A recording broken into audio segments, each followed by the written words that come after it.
Welcome back to Chapter 4. This is Octavia Harris, and this chapter is focused on getting your documents in order and determining big numbers. Your documents. These are some of the documents that your lenders or other people could ask you for.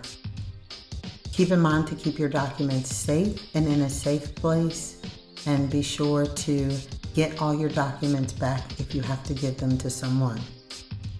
Some of the documents will be pay stubs for the last 60 days, W-2s for the last 2 years, bank statements for the last 60 days, federal tax returns for the last 2 years, 1099 forms if you're self-employed or commissioned, documented dividends, stocks, earnings, and other sources of income, proof of bonus income, pension statements, security documents such as stocks, bonds, and life insurance policies, Social Security or disability income award letters if applicable, specific forms required by FHA, VA, or USDA approved lenders, gift letters if any portion of your down payment is coming from a donor gift.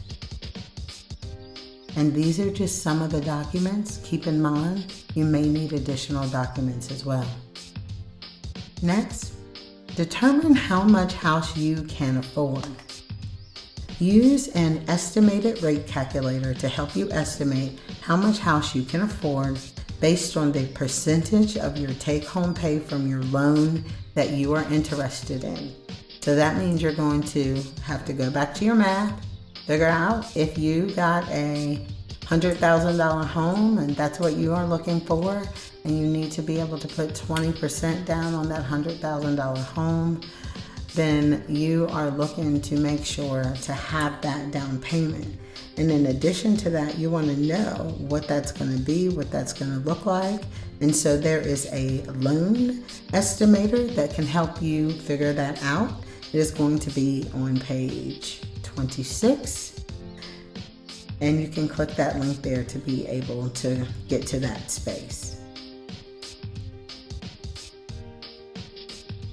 Next, figuring out your out-of-pocket needs. Let's start with savings. The first step to home ownership should ideally begin well before you purchase a home, and that is to save, save, save. There are several things that you may want to save for, including the down payment. In the past, homeowners needed to put down at least 20% of the purchase price to get a mortgage. Today, you may be able to buy a home with as little as 0 to 5% down. Although 100% financing can be extremely hard to find, it is possible. Remember, if your down payment is less than 20%, you may be required to purchase private mortgage insurance or get a second mortgage at a higher interest rate. Next, you want to think about your closing costs. Closing costs are fees required to obtain a mortgage and transfer ownership of the home, such as attorney's costs, an appraisal, title insurance, a recording fee, points, a loan origination fee. You may have to pay fees yourself, although sometimes the seller will pay them, or you can have them financed, included inside of your mortgage in some situations. Post-purchase reserve funds. This is an important one. Your post-purchase reserve funds. This is something you want to have prior to purchasing your house. And you may need to show the lender that you will have savings left over after you purchase the home. This provides assurance that the mortgage can be paid even if you experience cash flow problems. At least 3 months worth of mortgage payments is a good amount to have in reserve. Sometimes you may need extras. If you plan to buy a fixer-upper, or if you want to buy appliances or new furniture, include these costs inside of your savings plan. What things are important to remember? Avoid major purchases during this time.